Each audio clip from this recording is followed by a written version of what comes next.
Boa tarde a todos. Quase boa noite já, né? Agosto. Uma alegria estar aqui em Vitória hoje, especialmente de Florianópolis, para poder participar desse magnífico evento. Agradeço o convite que me foi formulado pelo meu querido amigo Rodrigo Mazei. Cumprimento a todos, cumprimento meu amigo Robson Godinho. Deu uma brilhante palestra sobre jurisdição voluntária e aplicação do novo código. E o convite que me foi formulado foi para que a gente conversasse aqui durante 30 minutos, e sei que o tempo é exíguo para falar sobre um tema tão profundo e que tanto foi alterado nesse novo código. Então eu vou procurar destacar os principais pontos para que a gente possa sair daqui, pelo menos depois da minha fala, com a situação, vamos dizer assim, um pouco mais clara ou com muito mais dúvidas, e geralmente o que acaba acontecendo. Pois bem, antes de começar a falar sobre propriamente o CPC 2015 e esse regime interlocutório absolutamente diferente do que a gente tinha no Código de 73, vou fazer um rápido resgate histórico para a gente voltar lá para o CPC de 39, o nosso primeiro Código de Processo Civil. E volto ao CPC de 39 não porque quero fazer um resgate histórico e começar lá pelas ordenações filipinas, ou seja lá o que for, mas é porque o CPC 2015 ele resgata, de fato, aquilo que a gente teve no primeiro Código de Processo Civil brasileiro. O CPC de 39, se você pega a literatura dos anos 40 e anos 50, a doutrina elogia aquele código. Era um bom código para os tempos, não é? O estado da arte daquela época. Mas o CPC de 39 ele tinha um problema. E o problema do CPC de 39 era justamente na parte recursal. Por quê?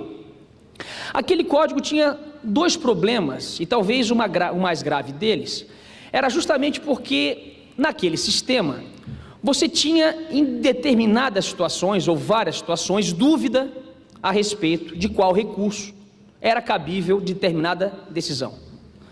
Não era um código claro em relação a isso. E o legislador da época, ciente desse problema, ele cria uma regra, que é a regra que é a base daquele sistema recursal, que é a regra do recurso indiferente. E essa regra do recurso indiferente foi positivada em dois artigos do CPC de 39, artigos 809 e 810, que basicamente diziam o seguinte: o artigo 809 dizia que você só poderia interpor um recurso contra cada decisão, e depois esse dispositivo ficou conhecido como o princípio da unirrecorribilidade recursal. E logo na sequência o artigo 810, ele dizia que se você interpusesse o recurso equivocado, o tribunal deveria recebê-lo como correto, desde que você não tivesse incorrido em erro grosseiro e nem incorrido em má-fé. E por má-fé, leia-se na época, você interpor o recurso com prazo menor, no prazo maior. Explico. O agravo do instrumento tinha o prazo de 10 dias, a apelação o prazo de 15. Se você fosse optar pela apelação, cujo prazo era de 15 dias, você tinha que interpor esse recurso no prazo de 10, no prazo do recurso menor. Pois bem, esse era um problema do Código. O outro problema do Código é que no CPC de 39, você tinha uma questão de que a regra geral é que interlocutórias, e aí é o tema que a gente está falando, eram irrecorríveis naquele CPC, como regra. Havia um dispositivo, artigo 842, se não me falha a memória, onde havia 17 incisos com hipóteses de agravo de instrumento. E as demais decisões naquele código, elas eram irrecorríveis. E ficou então conhecido esse princípio como princípio da proibição da recorribilidade em separado das interlocutórias. Pois bem, nós tínhamos então decisões recorríveis, nesse rol taxativo, e decisões absolutamente irrecorríveis. O que acontece na linha do tempo em relação a isso é que em 1951, entra em vigor a primeira lei do mandado de segurança. E a lei do mandado de segurança, ela fala ou ela remete a ato coator de autoridade pública. Como a comunidade jurídica brasileira, sobretudo a advocacia, estamos aqui entre advogados no seminário da OAB do Espírito Santo, não se conformava com decisões recorríveis, logo depois do advento dessa lei, Alguns advogados começaram a impetrar mandado de segurança contra a decisão judicial. E sabemos que o mandado de segurança é um remédio constitucional que não foi criado para ser utilizado como mecanismo, não é, de impugnação de decisões judiciais. Obviamente que o primeiro mandado de segurança ele foi negado, o segundo ele foi negado, o terceiro foi negado, o quarto foi negado, o quinto foi negado, até que, sei lá, o 18º foi aceito em algum lugar desse país. O 19º foi negado, o 20º foi negado, e de repente, mais um aceito, e quando se viu então o mandado de segurança, ele passa a ocupar um espaço que não era dele, que nunca foi, ou seja, o mandado de segurança sendo utilizado como meio de impugnação de decisões judiciais.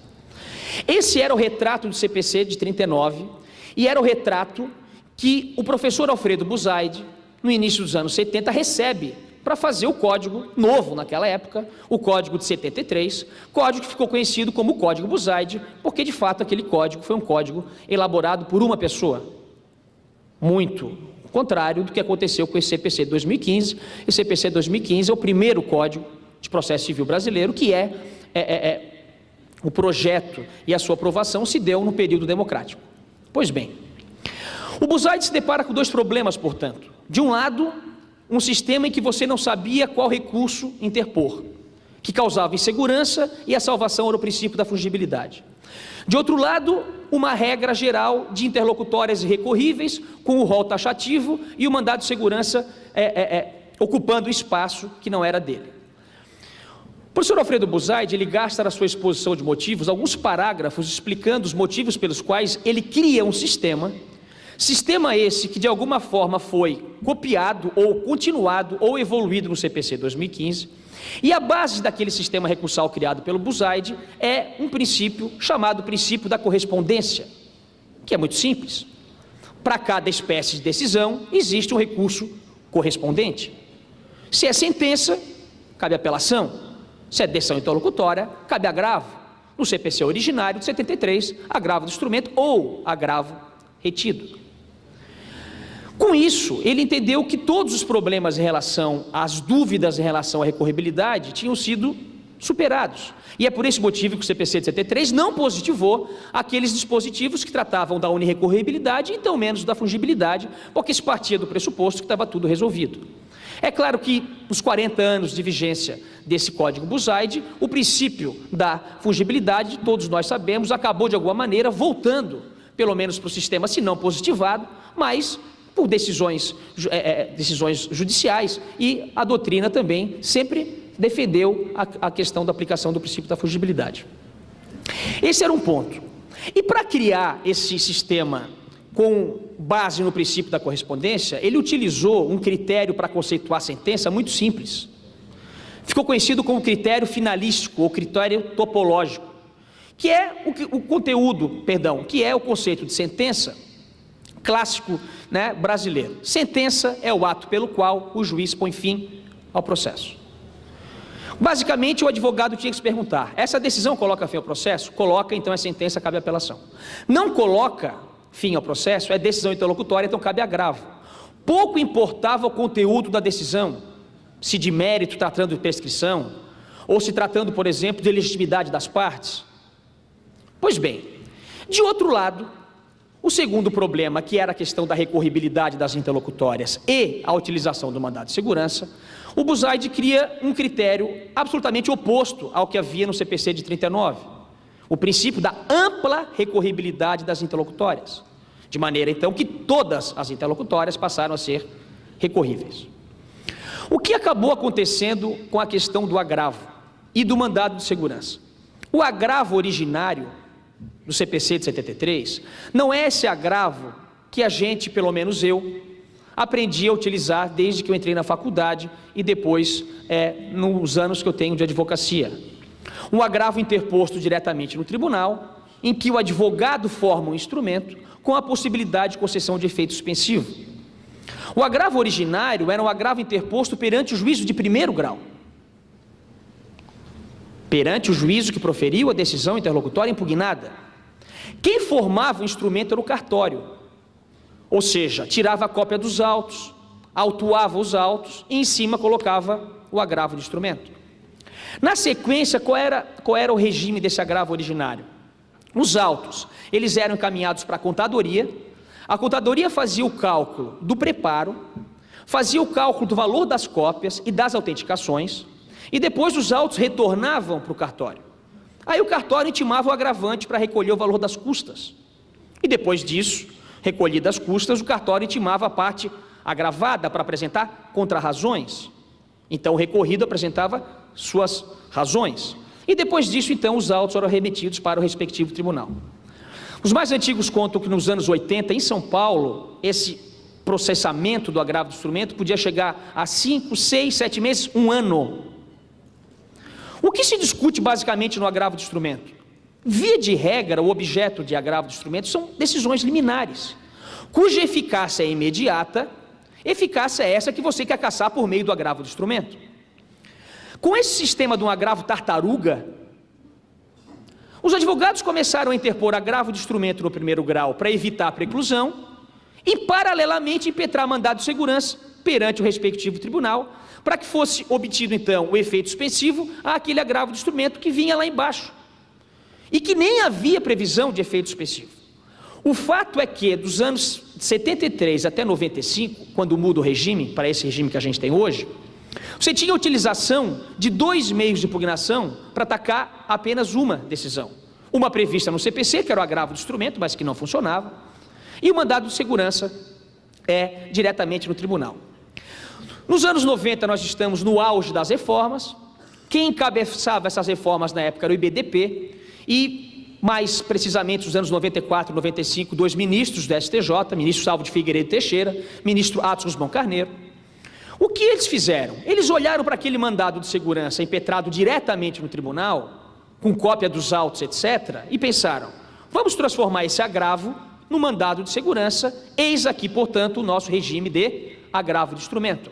Um agravo de instrumento, portanto, interposto diretamente no tribunal, em que cabe ao advogado do agravante instruir esse instrumento, não é?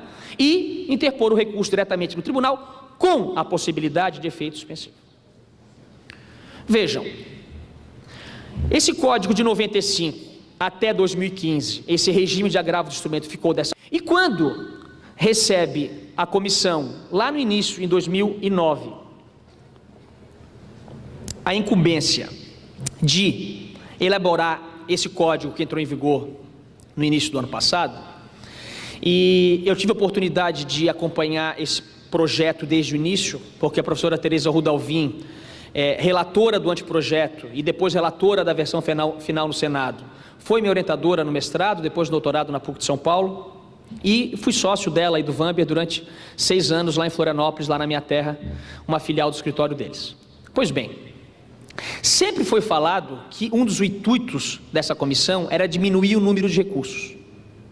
Temos que diminuir o número de recursos, e daqueles 12 recursos que a gente tinha no código passado, 3 foram retirados do sistema. Um deles foi o agravo retido, e é por isso que eu fiz essa retrospectiva histórica, para a gente entender o porquê disso. E outros 2 recursos ainda saíram também, os embargos infringentes e o agravo regimental, que de alguma forma ele foi englobado pelo chamado agravo interno, agora com esse nome positivado, agravo interno. Como fica o regime do CPC 2015 em relação a isso? Se no CPC de 73 valia a regra da ampla recorribilidade das interlocutórias, o CPC 2015 ele retorna para o CPC de 39 e traz agora no seu artigo 1015 um rol taxativo de hipóteses de cabimento de agravo de instrumento. É claro que nesse 1 ano e meio mais ou menos de vigência do novo código, você já acha decisões dizendo que esse rol não é taxativo ou ampliando um pouco esse rol. Parcela da doutrina sustenta que esse rol poderia ser interpretado de maneira extensiva, mas eu sustento, Pedro Miranda de Oliveira, que esse rol é taxativo sim, e vou explicar o porquê. Primeiro ponto, a regra do novo código, a regra geral do novo código, ao contrário do CPC de 73, e se aproxima do CPC de 39, é que as decisões interlocutórias, elas não são recorríveis imediatamente. Se em 39 elas eram irrecorríveis, o CPC de 2015, ele transporta ou ele transfere o prazo para recorrer para o momento da apelação, para o momento das contrarrazões, para o momento de você recorrer da decisão final. A regra, portanto, está no artigo 1009, parágrafo 1º. As decisões interlocutórias que não estão no rol do artigo 1015, ou seja, que não são agraváveis, devem ser recorridas, portanto, no momento da interposição da apelação ou da apresentação das contrarrazões. Essa é a regra. O rol do artigo 1015, ele é um rol de exceção. E por ser um rol de exceção, ele tem que ser interpretado, a meu ver, de maneira restritiva, de maneira literal. Ainda que, a meu ver também, o legislador tenha deixado de lá colocar no artigo 1015 determinadas decisões que deveriam estar lá, mas não estão. E aí é uma opção legislativa, e a gente tem que respeitar. O não respeito a essa regra pode ter, a meu ver, consequências nefastas no sistema, porque a insegurança nesse ponto pode trazer aquilo que eu venho em algumas situações falando que é a jurisprudência defensiva ou jurisprudência do mal. Eu chego lá. Quais são essas hipóteses recorríveis? O artigo 1015, ele tem 13 incisos. O inciso 12 foi vetado pela presidência. Então, portanto, eu tenho 12 hipóteses. E depois eu tenho o inciso 13. O inciso 13 diz assim. Também cabe agravo de instrumento contra as decisões interlocutórias em situações e hipóteses expressamente previstas em lei. Portanto, ao contrário do que se possa imaginar, esse inciso 13, ele não é uma cláusula de abertura, ele é uma cláusula de fechamento. Porque o que ele diz são essas hipóteses aqui e outras expressamente previstas em lei. Então nós temos lá no artigo 1015, primeiro, decisão interlocutória que versa sobre tutela provisória, pronto, é o agravo do dia a dia. Depois, decisão interlocutória que versa sobre o mérito, opa, isso é novidade, pelo menos de maneira expressa. De alguma forma já era assim no Código passado, mas agora o legislador diz com todas as letras, que as decisões interlocutórias de mérito, as tais sentenças parciais, para quem gosta dessa nomenclatura, que não foi acolhida pelo CPC 2015, dessas decisões também cabe agravo de instrumento. Pois bem, então você tem 12 incisos, e depois você tem um parágrafo único, que deveria, na verdade, ser um inciso do caput, mas ele não é. O legislador ali, nesse parágrafo único, ele vai dizer que as decisões interlocutórias proferidas na execução, no cumprimento de sentença, no inventário, na liquidação, também são agraváveis. De forma que a gente extrai do artigo 1015 12 hipóteses de cabimento. Os 11 primeiros incisos e o parágrafo único. Existem outras hipóteses de cabimento no Código? Existem, duas. Duas hipóteses escondidas e, portanto, são 14 as hipóteses previstas expressamente no Código sobre a qual cabe agravo de instrumento. Quais são essas duas? Primeira hipótese, o artigo 1037, parágrafo 13, o artigo 1037, na verdade, ele trata dos recursos repetitivos, do sistema de precedentes, e é aplicável também ao IRDR, esse dispositivo. Ele basicamente diz o seguinte: se você, advogado, se depara com uma decisão, num processo seu, tramitando na primeira vara civil, por exemplo, aqui da comarca da capital, aqui de Vitória, e essa decisão suspende o seu processo, porque lá no STJ tem um recurso piloto, um recurso representativo da controvérsia, ou um leading case, seja no STJ, no sistema de recursos repetitivos, seja no Supremo Tribunal Federal, no sistema de recurso extraordinário com repercussão geral.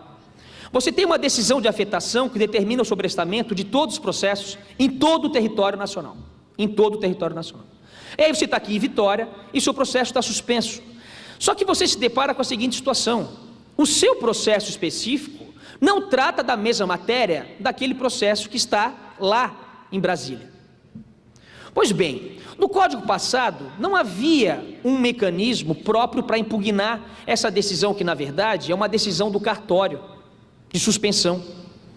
Então, o 1037, parágrafo 9, traz a tal da petição do distinguishing, cujo ônus argumentativo do advogado é justamente demonstrar que o seu caso é diferente daquele caso que está lá. Minha causa de pedir é outra, meu pedido é outro, ou a decisão é absolutamente equivocada. Como, por exemplo, outro dia eu ouvi de um aluno na PUC-Rio, dizendo que ele tinha um processo contra a concessionária, uma concessionária da Chevrolet, e o processo dele, Robson, foi suspenso num daqueles processos que existem no Rio, envolvendo a Light, que é uma concessionária de energia elétrica. Como uma das palavras indexadoras foi concessionária, o processo dele foi suspenso com todos da Light. Claro, concessionária de energia elétrica, concessionária da Chevrolet, tudo a mesma coisa, suspende. O código não estava em vigor ainda. E aí ele, o que fazer? Disse, olha, advogado, né, diante dessa situação, peticiona. O código traz essa petição, a petição de distinguish, prevista no parágrafo 9º. Essa decisão, ela é decidida, essa petição, ela, portanto, vai para o magistrado, e o magistrado decide, mantém a suspensão, o processo passa a tramitar. Dessa decisão, parágrafo 13 do artigo 1037, prevê, cabe agravo de instrumento. Portanto, é uma hipótese escondida no novo código. Você vai interpor, então, o recurso com base no artigo 1015, inciso 13, combinado com o parágrafo 13 do artigo 1037. Essa é a 13ª hipótese de agravo de instrumento. E a 14ª? A 14ª, eu vou abrir um parêntese aqui, e eu já falei ainda há pouco da decisão interlocutória de mérito, porque o novo código permite que o magistrado, ele decida o mérito da demanda em momentos distintos, conforme cada um dos pedidos fiquem maduros. A gente confunde muitas vezes a ação com o processo. A ação foi julgada procedente. Mas vejam só, o fato é que um processo, ele pode compor várias ações. Cada pedido é uma ação. O exemplo que eu gosto é um acidente de trânsito, em que a parte pede indenização por dano material, indenização por dano moral e lucros cessantes.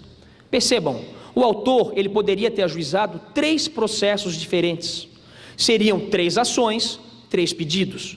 Mas não é isso que se faz. O que a gente faz muitas vezes, e na maioria das vezes, é cumular ações, cumular pedidos.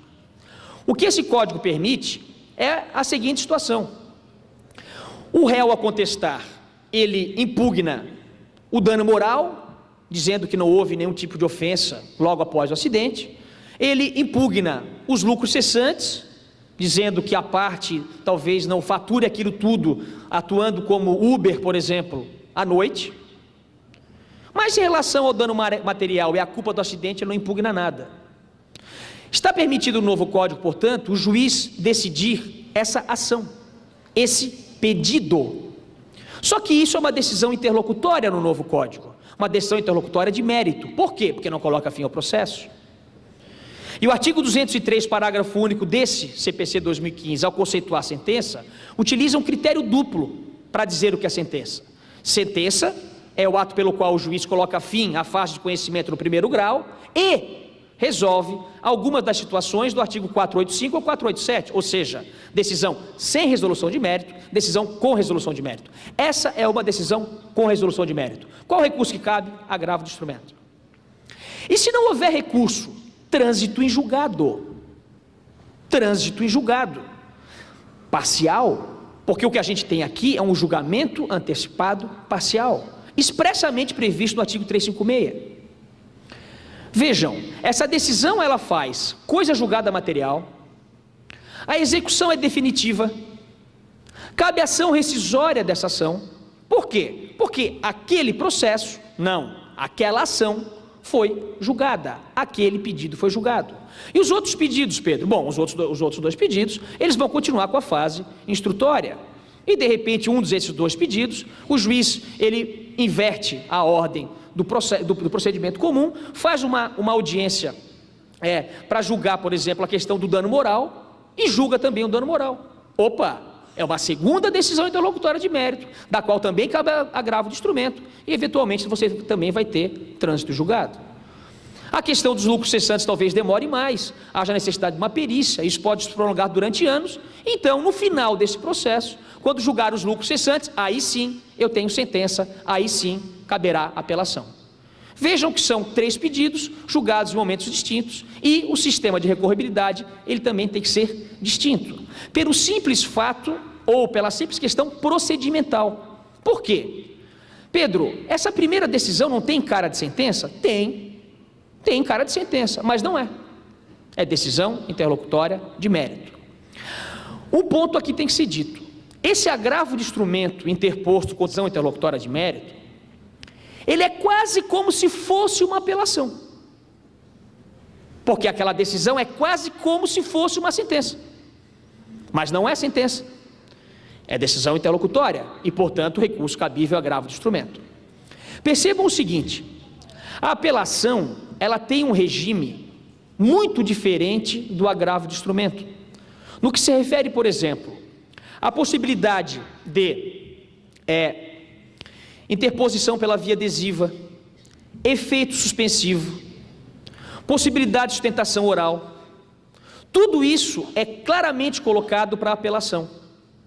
Só que o regime do agravo de instrumento contra a decisão interlocutória de mérito, ele é um regime especial. Ele tem que ser um regime especial, sob pena de você simplesmente cassar alguns direitos da parte recorrente, pelo simples fato de o juiz ter antecipado o julgamento parcial e dessa decisão caber agravo de instrumento. O código, nesse ponto, ele só equiparou a apelação e o agravo num ponto, na questão da amplitude do julgamento por maioria. Lá no artigo 942, o legislador percebeu, opa, mas esse agravo de instrumento aqui, de fato, ele é quase uma apelação, então se for 2-1, eu também tenho que ampliar, com uma peculiaridade, só se houver a reforma da decisão, aí não dá para entender a diferença. Mas nesse ponto específico, o legislador ele percebeu que esse agravo tem que ter um regime diferente. E aí você tem outras situações, como por exemplo, remessa necessária. Você tem uma ação contra a fazenda pública, de milhões de reais, e algum dos pedidos é julgado parcialmente. Pois bem, para essa decisão ter eficácia, você tem que ter a remessa necessária, e nesse caso, portanto, você tem que remeter o processo para o tribunal, confirmar a decisão, porque se fala, e eu concordo, que a remessa necessária é uma condição de eficácia da sentença, e nesse caso aqui, decisão interlocutória de mérito, com cara de sentença. Portanto, me parece que aqui tem que ser formado um instrumento de ofício e remeter esse processo para o tribunal, ou essa parte do processo para o tribunal, para que o tribunal confirme uma decisão, sob pena de a decisão ser absolutamente ineficaz do magistrado de primeiro grau. Pedro, e a regra geral? Né? A regra geral. A 14ª hipótese, né? O 356, parágrafo 5º, ele diz com todas as letras que essa decisão de mérito, interlocutória de mérito, é agravável. Mas eu também encontro a recorribilidade dessa decisão lá no artigo 1015, inciso 2º, que vai falar: cabe agravo de instrumento contra decisões interlocutórias que versarem sobre o mérito. Mas percebam só, esse julgamento parcial, ele pode ser com mérito ou sem mérito. Porque o juiz ele pode dizer que você é parte legítima para um dos pedidos e, portanto, julga parcialmente aquele pedido, sem resolução de mérito. Onde é que está a recorribilidade dessa decisão? A recorribilidade dessa decisão está no 354, parágrafo único. O 354, parágrafo único, ele trata de decisões com mérito e sem mérito. E, portanto, eu acho aqui a recorribilidade, a 14ª hipótese, a segunda, portanto, escondida, de interlocutória no novo Código. Como é que ficou a regra geral? E aí eu peço só para que vocês me informem o tempo, porque se me deixar eu vou embora. Falando, né? A regra geral é a seguinte: o momento para recorrer das interlocutórias que não estão nesse rol é no momento da apelação ou no momento das contrarrazões. O exemplo que eu gosto de dar é uma decisão do magistrado que indefere o pedido de prova. E nós sabemos que existe uma modalidade de juízes que são o juiz bipolar. O juiz bipolar, ele é aquele que ele indefere a prova, e depois julga improcedente o pedido por falta de prova. Todo advogado já se deparou com isso na vida, seja porque de fato ele é bipolar, seja porque mudou de juiz, ou então vem aquelas mutirão de sentença, e vem os novos juízes sentenciando tudo, e de repente seu processo estava lá, para ouvir perícia, etc., e foi sentenciado. Pois bem, o fato é que a decisão que indefere a prova é uma decisão que não é recorrível no novo Código, porque o legislador entende que é uma decisão que, num primeiro momento, não causa prejuízo à parte. Indeferiu a prova. O que acontece com a parte? Nada. Deferiu a prova. O que acontece com a parte? Nada. E, portanto, então, você não tem essa decisão no rol do artigo 1015. Por quê? Porque eventual prejuízo eu só vou verificar no momento que for proferida a sentença. Vejam só, o juiz indefere a prova e depois, na sequência, ele julga improcedente o pedido. O que fazer? No Código passado, dessa decisão que indeferia a prova, cabia agravo retido. E depois eu tinha que ratificá-lo na apelação. Agora não cabe mais o agravo retido, porque ele está naquele rol dos 3 recursos que saíram do sistema. O que fazer? Bom, em tese não cabe nada. Como advogado, eu gosto de apresentar uma petição, pelo menos pedido de reconsideração. Mas o Código não fala nada disso. Pois bem, o fato é que depois, proferida a sentença de improcedência por falta de prova, você então vai interpor uma apelação atacando a sentença e a decisão interlocutória proferida anteriormente. Pedro, isso coloca em xeque, de alguma forma, o princípio da correspondência? Talvez. Vejam, a regra, o Godinho falou hoje aqui, professor Robson Godinho, não precisava o Código dizer que de sentença acaba a apelação, mas ele fala que de sentença acaba a apelação. E isso continua sendo verdade. O que não é mais verdade, e aí uma quebra de dogma, é que, no novo Código, a apelação pode atacar a decisão interlocutória e também sentença. Aqui fica fácil. Quando é que eu vou ter as contrarrazões e aí eu encerro como recurso?